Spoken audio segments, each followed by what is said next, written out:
for those of you that were here yesterday and those that were not, it's not going to matter, but I wanted to use that as kind of a springboard into today's discussion.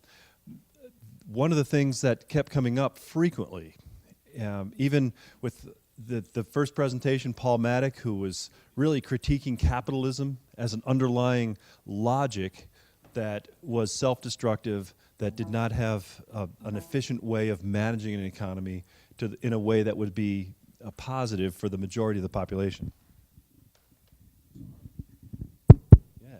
So in the end, it really came out in some question and answer. What Paul Maddock's response to the flaws that are inherent in capitalism was really this, constant growth, the constant need to get bigger and to expand, to eat more resources, and to exploit not just natural resources but human beings.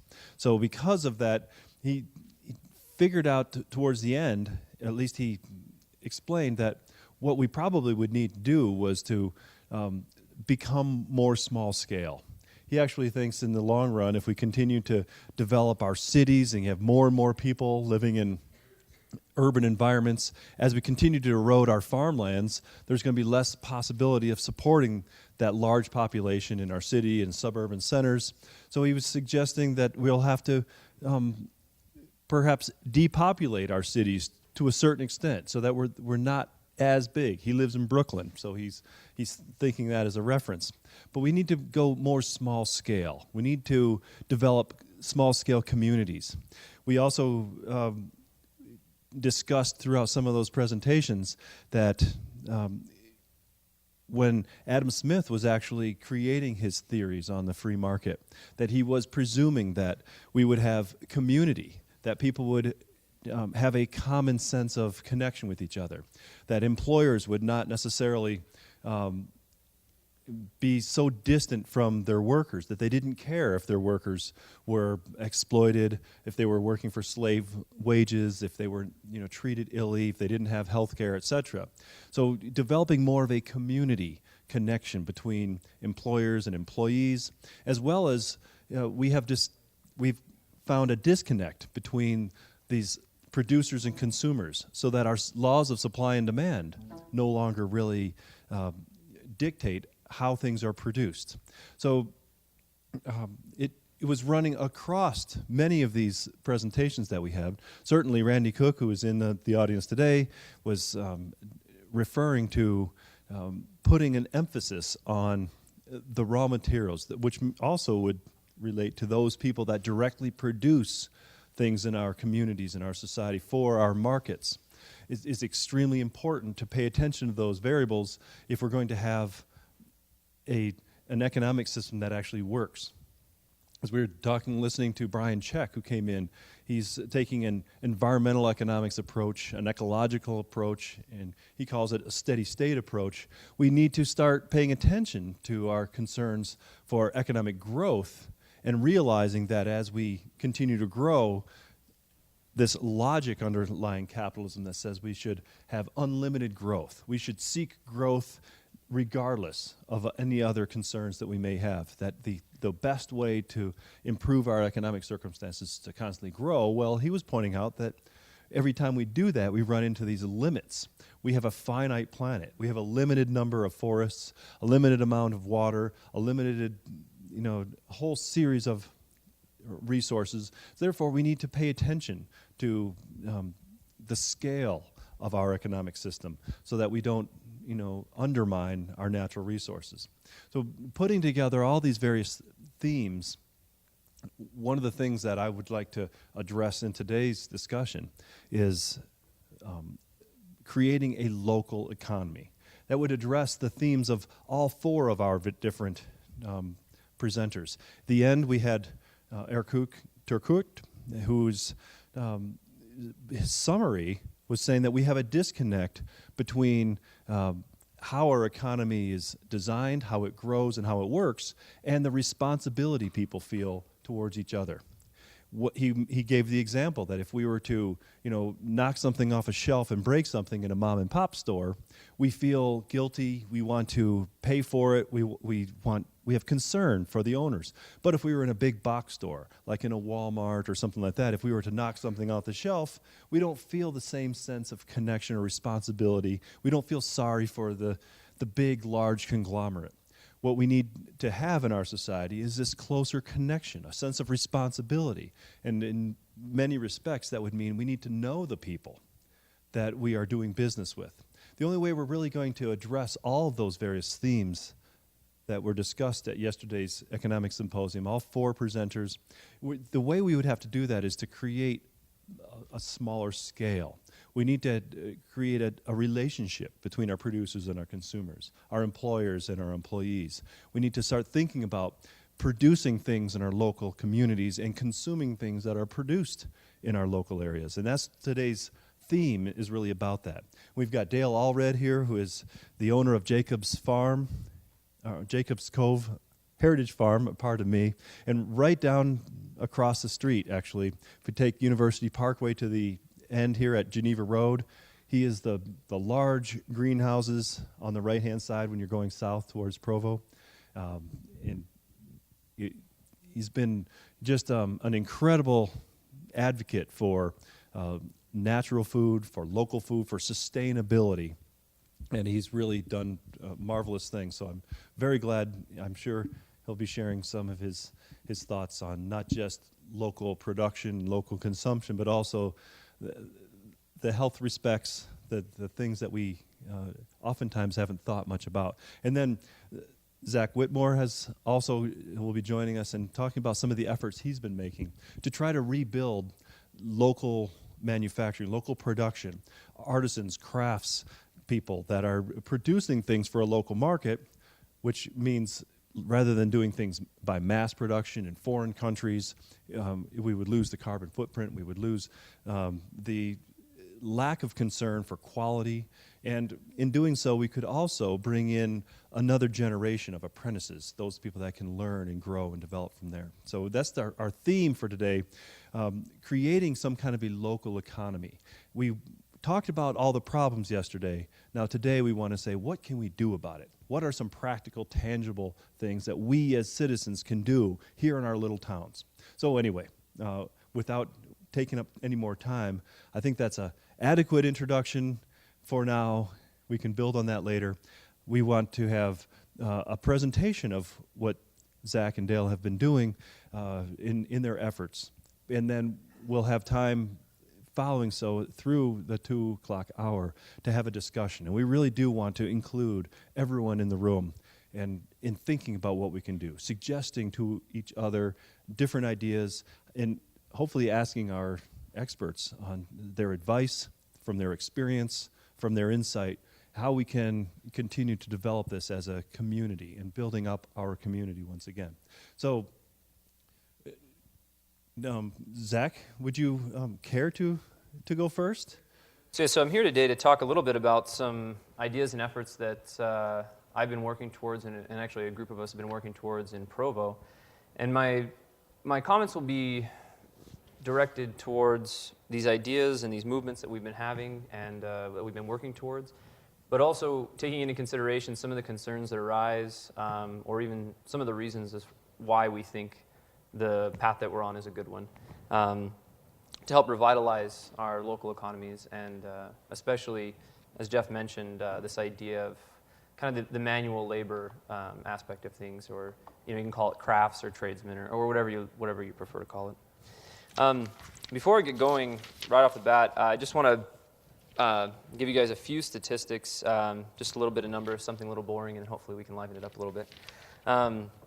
There was a 2004 study, maybe many of you are aware of it, that for every $100 you spend locally, $68 of that goes back into your local economy, goes back into where you live. And that's when you spend it locally.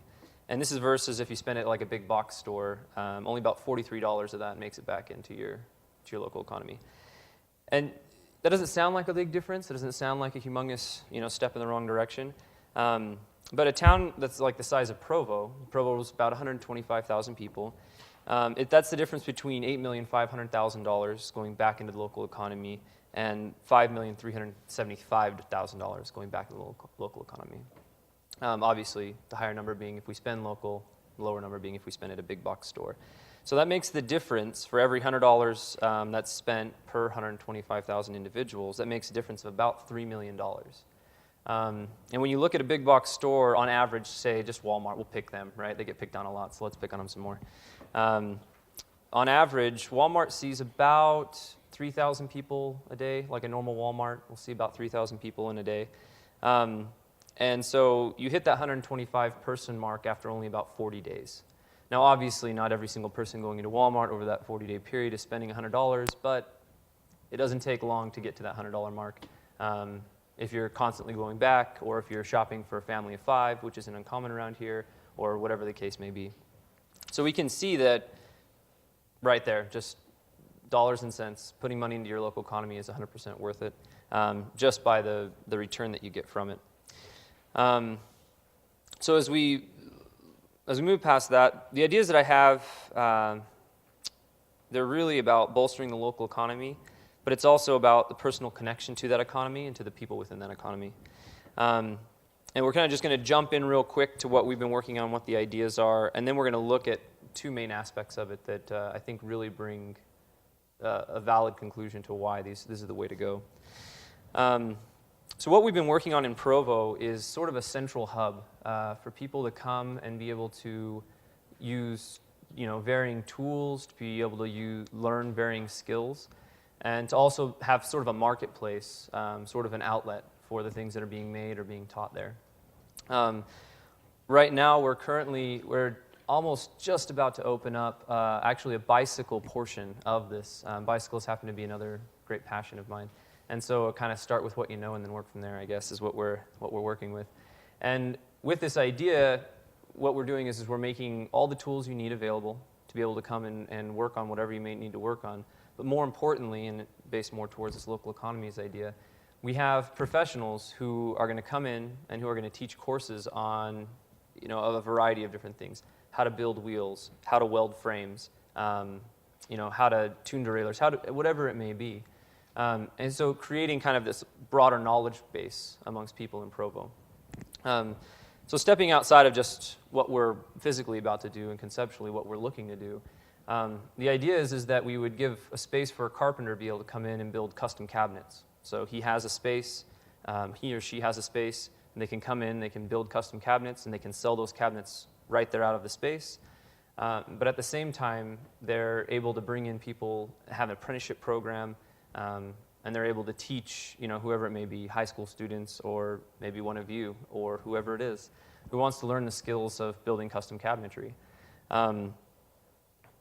Also, the idea is that this can extend to, auto mechanics, this can extend to electricians, this could extend to plumbers, whatever it may be, and creating essentially this hub where we can have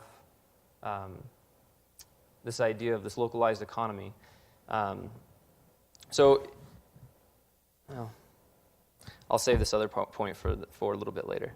So with this basic outline underway, I think the first place that I want to look is at why do we even really care about this idea of manual labor? Why is it important to our local economies to have any sort of manual production?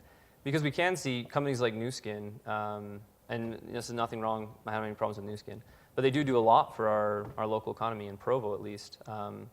They're a major contributor to a lot of the stuff that goes on downtown. They're a major contributor to taxes and stuff that are paid. But like I said, the main concentration I want to look at is this idea of manual labor. So the reason that I would choose manual labor actually comes first off from my own personal biases, my own background. I'm actually a journeyman concrete specialist and a journeyman carpenter as well.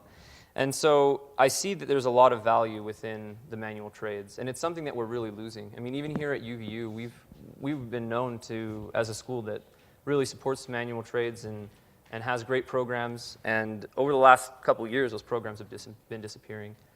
For example, we're known nationally for the welding program that we have here at the school, and I tried to take a welding class last year, and they weren't teaching any welding classes at all because they didn't have instructors to teach it. So this kind of gives you an idea of the way that we're moving within our economies on a small scale and on a large scale, moving away from this idea of manual labor. And the reason that I would pick manual labor, there's actually 3 qualifying points that I use personally in seeing why manual labor is the route to go, both ethically and economically. And I'm just going to mention them briefly. If you want to talk about them later, we can totally talk about them later. But it's the variation that exists within the work. It's the ability for occupational self-direction within the work, and also the quality of the outcome of the work. So looking at this, I think it's important to note that also college is not for everybody. I think that we kind of take this for we take it as an advantage that we just assume that everybody should go to college and everybody should get a 4-year degree or a master's or a PhD or whatever it is. And then once we do that, we're going to be set. But in reality, that's not necessarily the case. When we're getting a 4-year degree and then going and doing data entry, or when we're getting a 4-year degree and we're becoming a society of middle managers, it poses a problem not only economically in where our money's being dispersed and how it's being dispersed, but also I think personally and individually with what are we producing? What are we really doing with our lives, with the time that we're spending at work, which for most of us is going to be a large chunk of our lives. And so the idea is when we're localizing these efforts and these ideas, basically you can't hammer a nail over the phone, right? At least I'm not aware of it yet. I don't think that's possible. And you can't fix plumbing over the phone. You can't wire a house over the phone. So these are all things that if we concentrate on the manual trades, they're things that can't necessarily be exported from our community. So say, which is pretty popular thing to do. I have a great idea. I build up this company. This company gets a lot of money and a lot of interest in the market and whatever. And then I turn around and sell it. And then that company's gone. I've got my money. I retired at the golf course, or invest it in a new company I do the same with. And the company that I sold ends up not being where I started it, usually ends up overseas. But with manual trades, we can't necessarily do that. So as we're educating people and we're giving people an actual physical location where they can learn these things, where they can practice these things, and where they can sell whatever product they may be making from it, we're actually making a situation that can't be exported. We're making a situation that can't be undercut, and we're making a situation that can't be undermined. So it's kind of a neat deal the way the manual trades work in that light. But one big concern I get whenever I get to talking to anybody about this is they're like, well, you don't make any money as a plumber. You can't make any money as a carpenter. You can't make any money as an arts and craftsman. And that's just not the case at all. Utah is known as a lower wage state. And when I came here, I came as a journeyman concrete specialist. And even as a lower wage state, I was from Las Vegas originally, I took a $6 pay cut an hour. And coming here, I was still making, with a $6 pay cut, I was still just barely breaking $40,000 a year. And then as I continued to advance in my carpentry and receive my journeyman carpentry, I guess you call it status, I went from that $40,000, I jumped up to $55,000 a year. So it's not necessarily a case of money. Money's not necessarily what we need to be worried about when it comes to the manual trades, because the money's there. There's actually a really interesting graph, and if I was more computer savvy, I would click a thing and you'd see it right now. But a really interesting graph that takes lawyers' average pay and doctors' average pay, and then it actually juxtaposes it against a carpenter, a plumber, an electrician. And it's actually really interesting what you find from that, because there's actually not that big of a difference between the two on the averages, obviously, because you get people that are making millions and millions. And I don't know any carpenters that make millions of dollars. But I think the point could be argued, do we really need to be making millions and millions of dollars? And I think, so the other thing that comes with manual labor, and so I don't want to keep this just within the realm of, this idea of construction or whatever. I mean, manual labor, we can be talking about textiles, we can talk about making clothes, we can be talking about making furniture, any of these things. And the issue that we get there is those things can be outsourced. So even if we do start something like this, and as we get these things going and we localize this idea and we localize that part of our economy, it is really easy for people to just get online and order something offline. It is really easy for somebody just to undercut somebody who's making furniture locally or making clothing locally. So it's from here that I guess I want to point out that really we live in a system of violence. And I think that we've probably heard this throughout the week. It's also one of opportunity and help, right? The way that our production works and where we get our clothing and our furniture and all these other things from. But overall, especially when we get down to the raw material level, or when we really get down to the low-level assembly, I think that there's definitely a solid argument that there's a lot more harm than good being done. And I think that a lot of us know this. For example, I just bought a shiny new iPad at the beginning of the semester. I'm highly aware of where some of the ore in that iPod came from. I'm highly aware that the money I made was probably going to directly fund some war going on in the Congo over mines where that metal had to come from. And yet I still bought the iPad. I like to think of myself as a moral individual, but that choice may say otherwise. So as we look at this, I think that the reason for this, and this is kind of stepping now into the second point that I want to look at, I think the reason for this is it's based on proximity, and it's based on relationships.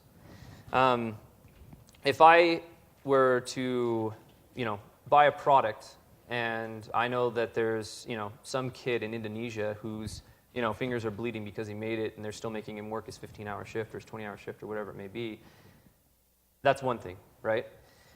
But if I'm doing the same thing, if I'm buying the same product, and it's my neighbor's kid, right? Literally the man who lives next to me, and it's his son or daughter who's suffering from that product being made, I probably wouldn't stand for it as much.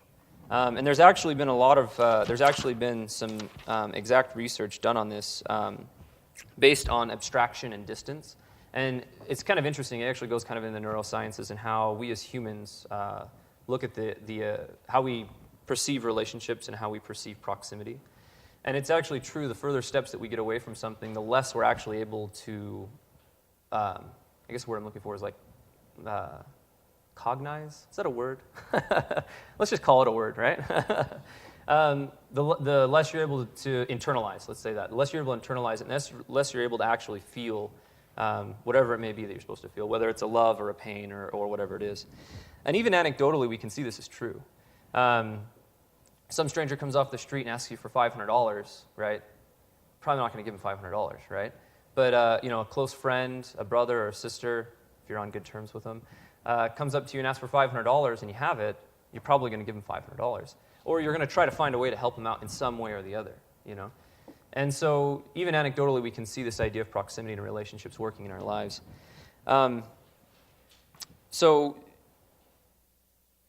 as we look at this, as we look at why the manual trades, and we look at how it solidifies these centers of productions in our local economy, and we see that not only does it solidify these things that can't be done over the phone or that we can outsource, but it can also solidify opportunities for people, again, in the textiles or making furniture or whatever it may be.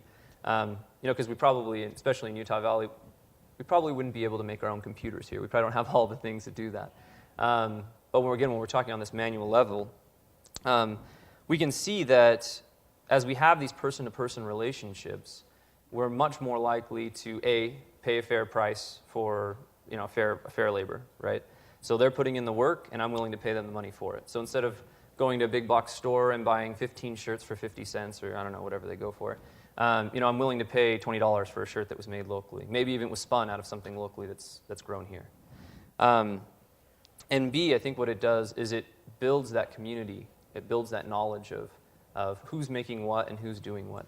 And I think that it builds opportunities not only for people to be fairly employed, not only for people to, again, get a fair wage for what they're doing, for the labor that they're putting into something, but I think that it also builds just communities in general. The opportunity to interact with one another, the opportunity to only ever be more than 1 or 2 steps away from the person who produced what you're using, or 10 or 15 miles away from where the thing was produced.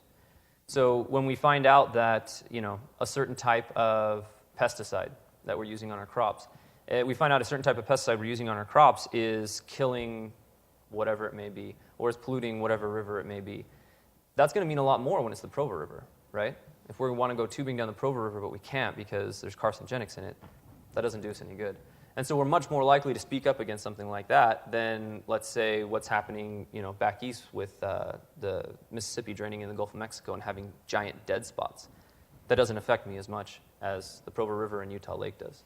And a lot could be argued about the state of Utah Lake, but that's because there was a lot of industrialization that went into Utah Lake. So basically, what we've been working on, and so kind of the ideas I want to present. We're going to have a lot more time to talk after this, but I want to make sure that Dale has enough time. Basically, what we're looking at is these hubs, these centralized hubs of manufacturing, these centralized hubs where people have opportunities to not only come and buy locally produced products, but where they have the opportunity to come and learn the skills to be able to make their own. And I think that this is really a route that our economies need to take, so that we can find more, strength, more. Sorry, the word escapes me yet again. So we can be more solid within our community, so we can be more connected in our communities, and more connected and more conscious of the purchases that we're making. So that's what I have, and then I guess if you have any questions, we'll just do them afterwards. So, great. Yeah, sure, shoot. What is the name of your organization, and do you have a physical location right now? So, Could you repeat the question? Yeah. Yeah. So the question is what's the name of our organization, and is there a physical location that you can visit as of right now?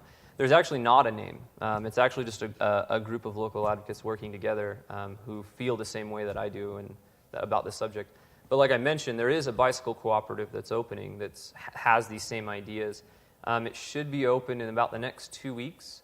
We're kind of juggling between two locations based on rent and things of that nature. But if you get on website bikeprovo.org, over the next 2 weeks, you'll see, hopefully, you'll see the opening of that. And this is kind of the first step in centralizing these ideas. Well, let me just say a word or two as Dale gets his presentation set up a little bit. Now, what Zac was talking about with manual labor, we're actually talking about things that are produced, things that we make. We are actually producing something of use and of value. We oftentimes in our society hear the word manual labor, and it's gotten a negative connotation. But what it really means is you're making something tangible. You're making something useful. So to be able to actually make something useful here in our local area, it would provide an awful lot of things that we could use, but at the same time, we're adding value to our economy by taking raw materials and transforming them into something valuable, by taking thread and putting it into fabric and making it into clothing. That would be making something of value, and we actually end up increasing the value of that good based or compared to what it was when we started, before we applied our labor to it. So that's an essential part of any economy. That's how you make value. That's how you make a growing and prosperous economy. Now, when we come to, if we take that away, like we've done around here, is shutting down our Geneva Steel and shutting down all the manufacturing that was in every one of these towns up and down the Wasatch Front, we have nothing left to make value any longer. We are stuck with actually going into debt if we're going to expand our economy, if we're going to substitute that value-added good. Well, what Dale is doing is one step before that. We have to transform raw materials into finished products in order to add value, but what Dale is doing is actually making those raw materials every day. So with that, I see you're ready. I will shut up. And thank you very much, Dale Allred of Jacobs Cove Heritage Farm. Well, thanks, Jeff, for the opportunity today. I actually I'm an adjunct professor here at Earth Science, but I haven't taught now for about 1.5 years because our farm has consumed me, literally. And so my background is I grew up on a farm and swore that I'd never farm because the way we farmed was just a lot of work and there wasn't much money. And so everybody just kind of bailed out. And I went to Utah State University actually on a basketball scholarship, and so I was more interested in that than anything else. And while there, I went into engineering and then found agricultural engineering department up there, which is quite world famous in especially water resources.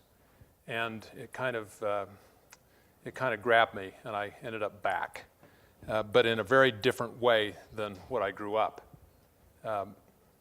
I got a master's degree in agricultural engineering and went to work for a large farming company, 30,000 acres large.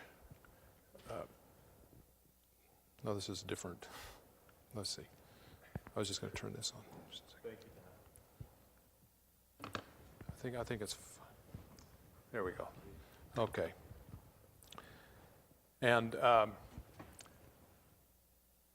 my view was changed. It was like, wow, this is real farming, where you'd have 10,000 acres of citrus in the Central Valley of California, citrus and stone fruit. And it was different from anything I'd ever experienced. And I thought, wow, this is really where it's at.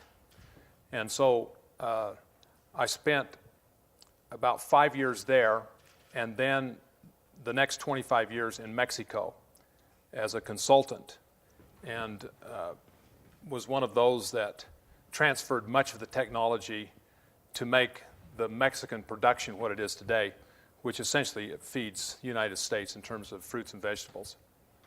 And so that's kind of my background. But about 1993,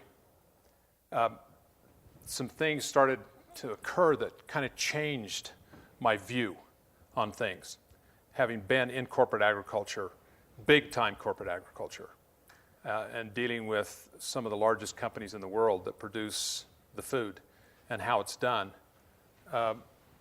In central Mexico, the states of Jalisco, Michoacan, Guanajuato, even over to the Estado de Mexico, even down into Puebla.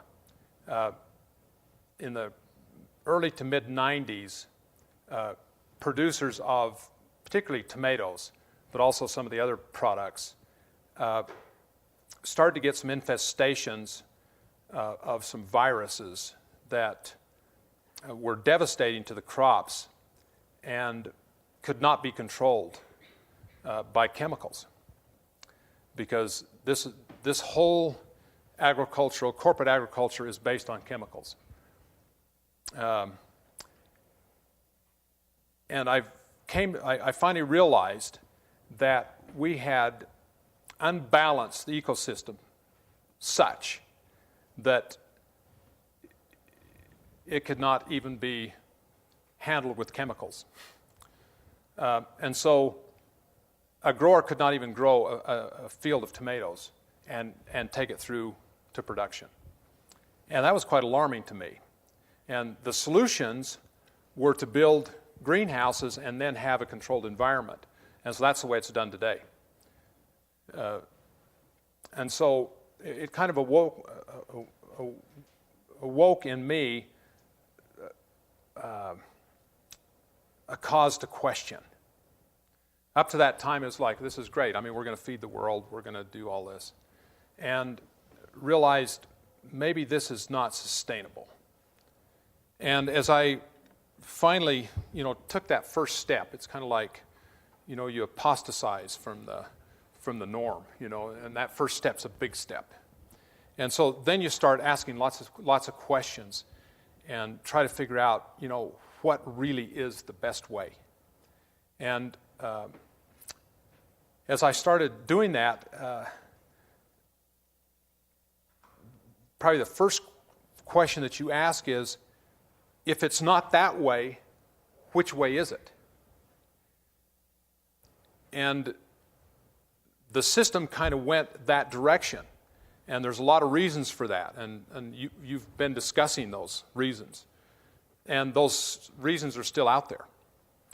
And probably the number one is cost.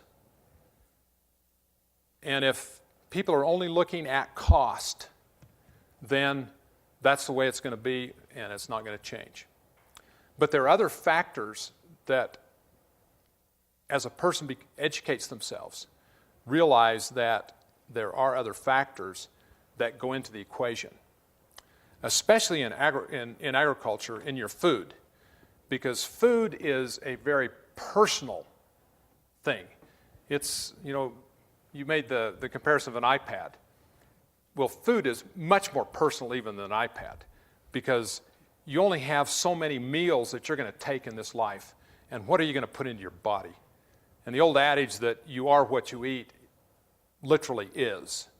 And so when you start figuring the cost equation, people have forgotten to take in all of the variables, because the cost of your food includes the cost in that minute, but it also includes your health care 30 years from now, and probably even more important than that is what is the quality of life in your latter years. You know, how do you want to live those last years? Very, very important. And if you do the time value of money of those costs and bring it back to present, you'll find out that cheap food wasn't all that cheap. It was very expensive and a very stupid decision. And yet, we as a society are making that decision every single day. And, you know, we pass a health care law, new health care law. And it's really not a health care law. It's a sick care law. That's what it is. Because it's all about how do we treat illness, most of which is all preventable. The biggest cost that we have, health care, it's all preventable just by changing diet and changing environment and how we do things. And so based on that, I'm going, now what can I do? Because vegetable production in the state of Utah went away years ago. Utah County, for example, was famous for celery, to the point that at the inaugurations in the early 1900s, there was celery from Utah in the banquets. I mean, it was well known. It was a commodity that was superior. You will not find a celery producer anywhere in the state of Utah, let alone Utah County. It's gone. So, you know, with that kind of background, you know, we come to, you know, what we have formed, which is Jacob's Cove Heritage Farm, based on the model of community-supported agriculture. And there's a lot of things in that beyond just the food. Because there really has to be a connection of the consumer to the producer when it comes to your food. And why would you suppose that that's really necessary? I mean, it's food. I mean, I can go down, I can buy it, it's food. Why do you need a connection? Well, there's a couple of reasons. One of the big ones is that you don't know what's in it. And government regulations have been manipulated by the biggest lobbyists in order to not have to show a lot of what's there. And so even though you can look at the ingredients, it's not complete. And then there's a lot of, you know, gray area as to what it really is and what it really isn't. I like to compare it to the banking, because I think this whole thing is tied together. Big banks versus a small community bank. Big farms versus a small community farm. It's the same concept across the board, where we have this idea on banking that we don't have to know the person. We just have to know all this data about the person. And so we collect data. And then, based on that data, we can determine whether that person gets a loan, whether that person qualifies for, you know, whatever it is, on the data, without ever knowing them. And so we've convinced ourselves that we're so smart technologically, we can get all that data and we can make that decision. When, in reality, the way it used to be, when the person that got the loan looked the loan officer in the eye and the money was coming from the bank itself to them, means a lot more than what the data is. Especially when we have a situation, as we had a year or so ago, that these big banks get bailed out, and then the person that's on the hook with them that feels like, well, you know, I was kind of taken advantage of here, there is no moral obligation hardly at all to even pay that off. And what is the result of that? It's an absolute disaster that we're living right now. Well, it's not too different on the food as well. It's the same situation. We feel like that you can put a label organic on the food.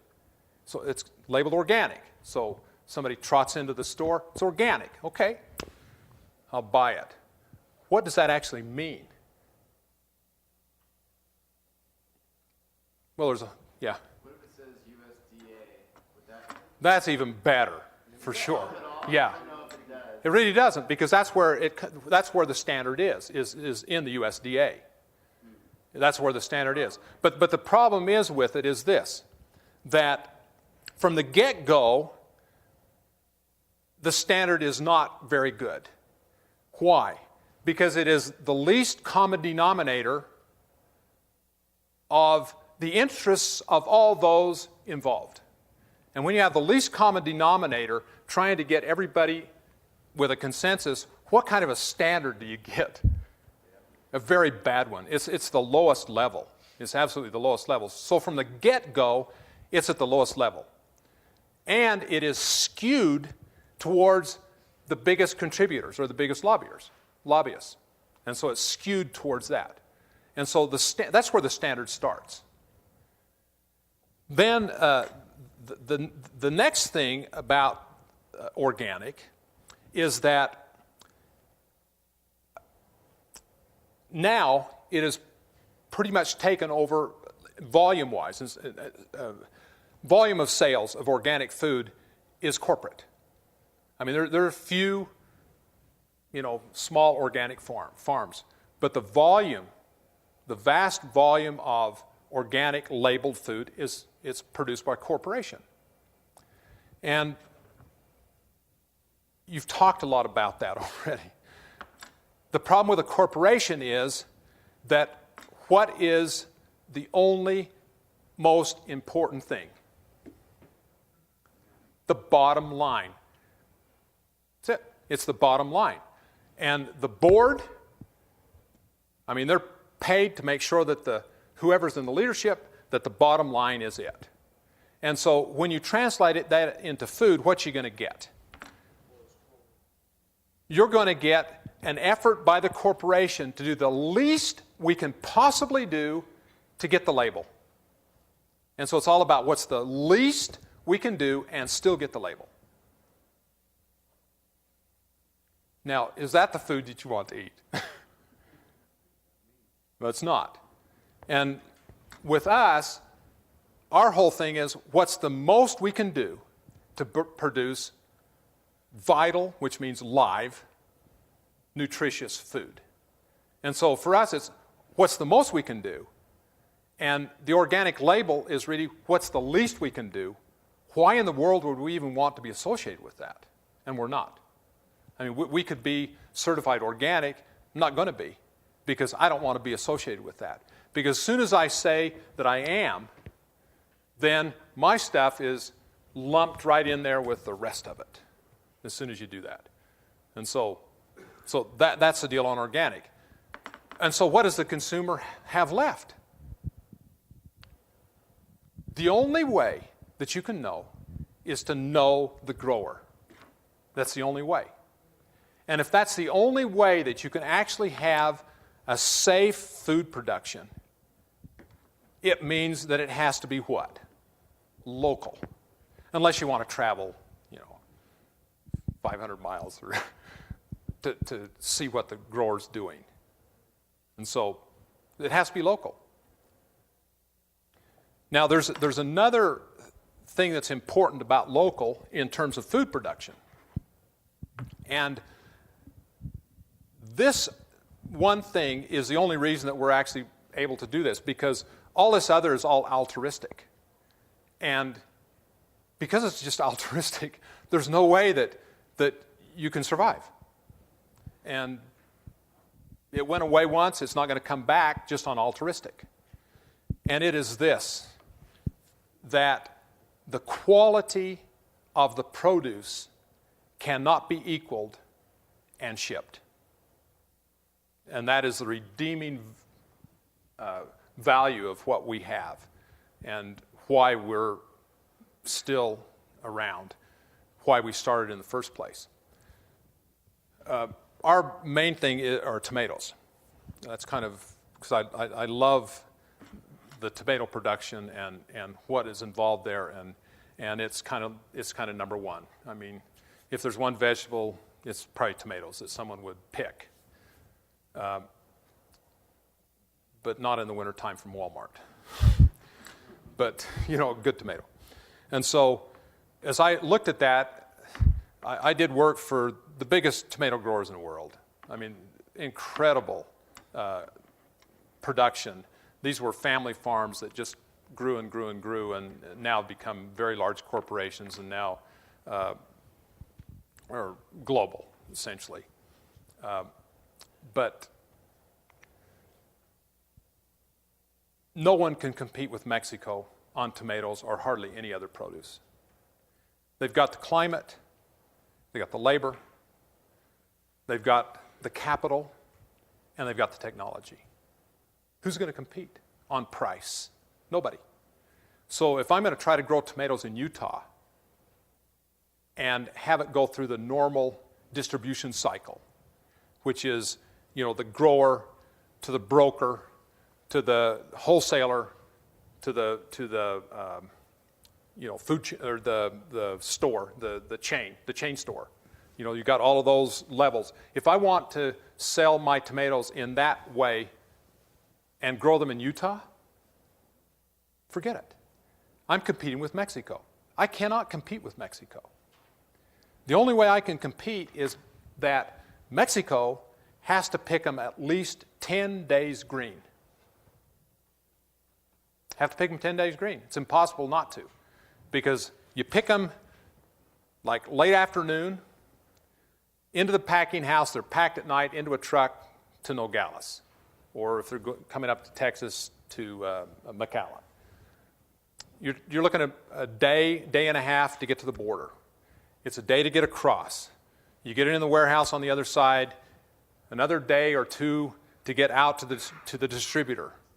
Then it gets to the chain store's warehouse, and then from there to the store. And so it's not going to hit the store until about a week after it's picked. And then you're going to finally get it on the shelf. And you're going to be buying it, maybe 10 days, at best 7 days from when it was picked. And not only, and the reason why you have to pick it green is it would be mush if you didn't. And the varieties that are used are not the best varieties. And we have in our name Heritage Farm. We do as many heirloom varieties as possible. Do you know what an heirloom is? There's kind of two definitions. There's a scientific one, which is it's open pollinated, which is different from a hybrid in that the seed is true. So you take that seed, you plant it, you're going to get that from which it came. A hybrid, you're not sure what you're going to get. There's a lot of different lines come into it. So that's kind of the scientific. But the other one is the heritage side, which is really more important. Because in the tomatoes, in the cucumbers, even strawberries and a lot of other things, beans, the heritage part is so important because these are varieties that were whose seed was saved by families over literally generations. And which seed are they going to save? Only the good stuff, And so they'll have some cross-pollination take place sometime, and all of a sudden they'll get this new variety, and they'll take a look at it. If it's good, man, they're going to save that seed. If it's not, it goes away. And so these are the best stuff that we've, I mean, it's our heritage from literally hundreds of years are these heirlooms. And so it's the best stuff. But it doesn't necessarily ship very well. And they're not uniform. They don't conform to a, 6x4 in a box, And so they kind of got set aside as we went into this ship it in model. And so that's why we do the heirlooms, because they're just good. And so, where do we go from here? It's really education. And when Jeff invited me here, I mean, that's the only reason I come, is because I got to keep talking about this stuff, because if you don't talk about it, everybody continues to be hoodwinked by the whole system. And it's not a great thing. So let's see what I've got up here for.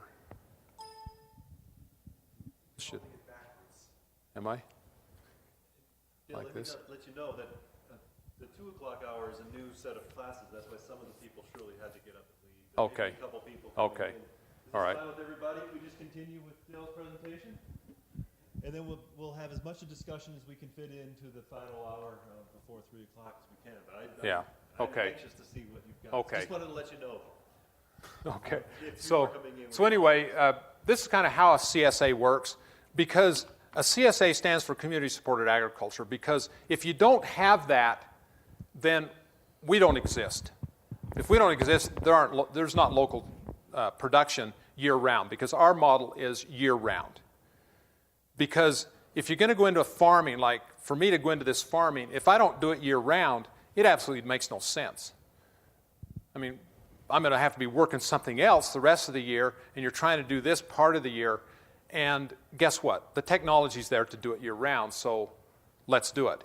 And when you start looking at carbon footprint, it's not too different doing year-round than what the ship-in is, but so many more advantages, because you're pumping all of that, not only the produce into the local market, but all of the revenue that comes from that goes into the local market, and it has a multiplier effect that everybody's been talking about. So to make it work, marketing, trying to get people to understand that, our produce, it is going to cost a little bit more than what the store is. But there's so many advantages to pay that extra, few dollars per week or per month, because that's really all the difference is. The difference between having any kind of local production and not having it is not very much on the margin. It really isn't. It's just not very much. And so it's a real need of education to get people to understand that. So, teaching and preaching and community building is the ball game. And so any of that we can do, obviously we're going to do it, because that's the only way that anything is going to happen. And that's what you were talking about. I mean, you just have to get the word out, because otherwise people aren't going to understand that. Production, these are some of the questions we actually talked about, the organic, then we do deliveries and so on. So, CSA. We do shares. This is kind of what's in there. Don't want to spend a lot of time on this. This is some of the stuff I talked about the organic, about the label being compromised from the get-go. Just these kinds of things that are just little nuances of that most people just don't understand. You had a question? Yeah, maybe I'm jumping the gun, but where do I find this stuff? Where do I get this kind of stuff? You can get it from us. Where? Yeah. I mean, well, our farm's just over here on Geneva Road. Goes to the and farm? it's on. You can just go online, jacobscove.net, and all the information's there. And you're welcome to come down to the farm, see what we're doing, what we're trying to do.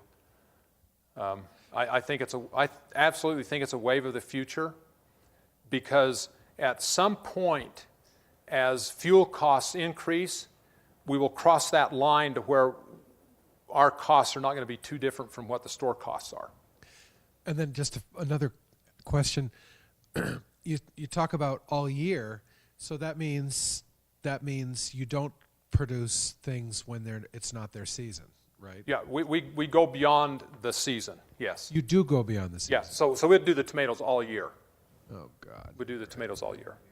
I'll check. I need tomatoes. All right. Yeah, yeah. And the reason for the all year is because of the shipped-in model, the society has been accustomed to get those products all year. If we hadn't gone to that, shipped-in model, we would have stayed kind of the pioneer model where it's all in season. You prepare the food for the winter, and you eat different things. But society has kind of gone away from that, where we get, whatever we want. And the technology is such that there's only about 6 weeks in the winter in Utah County where you actually have a big impact of having to use fossil fuel. And if you can get a situation where you've got geothermal, then it becomes a nil point anyway. But you take that 6 weeks where you have to do some extra expenditures, you increase the season from 4 months of tomatoes max, and that's using cold frame, to year round. And you compare that with the cost of fuel for that additional 8 months of ship in, and your carbon footprint actually becomes almost even. But is your product quality acceptable in the wintertime? I mean, it just seems... It is. Now, not all crops can you grow in the wintertime, but tomatoes you can. You need 8 hours of sunlight, average daily. And at this latitude, we have about 10 1/4. And so we're well within the range. In fact, tomatoes are grown in Canada in greenhouse during the winter, but they are in the normal marketing cycle. And it's hydroponic. That's another thing that we don't do. We don't do the hydroponic. It's in the ground, and there's a reason for that as well. Because you cannot get the same quality in terms of nutrition and taste with hydroponics. So anyway, those are good questions. So let's see what else we got here. I think this is just a picture of some of the stuff we've had. We've got a lot of arrows in our back trying to figure this out, and really not enough capital to do it. And so you try to go cheap. And we had a challenge with the county. I mean, there's so many issues about local, trying to do things against the grain, where, you run into obstacles everywhere you turn. And we actually lost, if you go down, you'll see our greenhouses are all torn up because we didn't have heat in there when we had that major snowstorm right before Christmas last year that was over design capacity. If we'd had heat in, it still would have held. But the county dragged their feet and didn't sign off to where we could get the gas meter put in, and so we lost our crop. We lost some of the greenhouse and so on. So we're rebuilding in a different kind of a different model. But that being said, it's progress. Everything's progress. Nonetheless.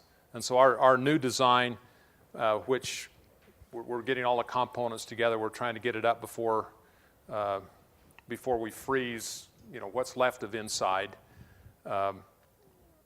It's a new spectacular design that never would have happened if we hadn't had the disaster. So it's like anything else. Opposition a lot of times coming out of that are much better things than what you had before. And so that's the case here. And so the cost of an acre of greenhouse, the new way we're doing it, is about $50,000 an acre, which is really quite phenomenal when you consider that, if any of you are familiar with Olson's greenhouses down south of Spanish Fork, they're off to the left-hand side of the road there. Those are $1 million per acre, that kind of model. you would never be able to grow crops in $1 million per acre greenhouse. It would, your debt service on that, you'd never make it. So anyway, this is just some of the stuff that, we're doing. So we had incredible weed problem in the field, because these are fields that just were left with no production, and you see it everywhere. You see fields that are doing nothing, just sitting there and just collecting weeds. Every year you get a new bunch of weeds in the seed bank, or seeds in the weed bank or seed bank, whichever we want to call it. And so we had to, use plastic in order to grow, because we're not going to use chemicals. We're just not going to use chemicals. And so we actually planted this field right here without plastic. We tried that with carrots. And we had so many weeds come up, and you can't spray them, and we can't use a pre-emergent herbicide. We're not going to use any herbicides. And that's another discussion as to why that is. And it goes into the the health issues. And I mean, the economy of all of the chemical thing is huge, and it's almost a discussion by itself. But I don't show the picture with it, the weeds, but the weeds came up faster than the carrots did. And just to weed that, $10,000. And so we just plowed it under. You can't do it. You have to do it with the plastic. But now you can go down to the farm and you'll see another place adjacent to where this was, where we solarized the soil. We put the plastic on in, I think it was April, and we pulled it off just a few weeks ago. And a natural process, but using technology, the plastic, it destroys all the weed seeds. And so now we've done a replant that looks very similar to that, and you'll see all the beets and all the carrots that are up about this high now, and not a weed anywhere. And you just go, yes, that is so nice. And we have another section that we actually we're going to solarize, and the wind blew the plastic off, and we didn't have enough labor to put it back on, and so it was just one of those things that, we need to get that done, didn't get done, and the weeds just proliferated,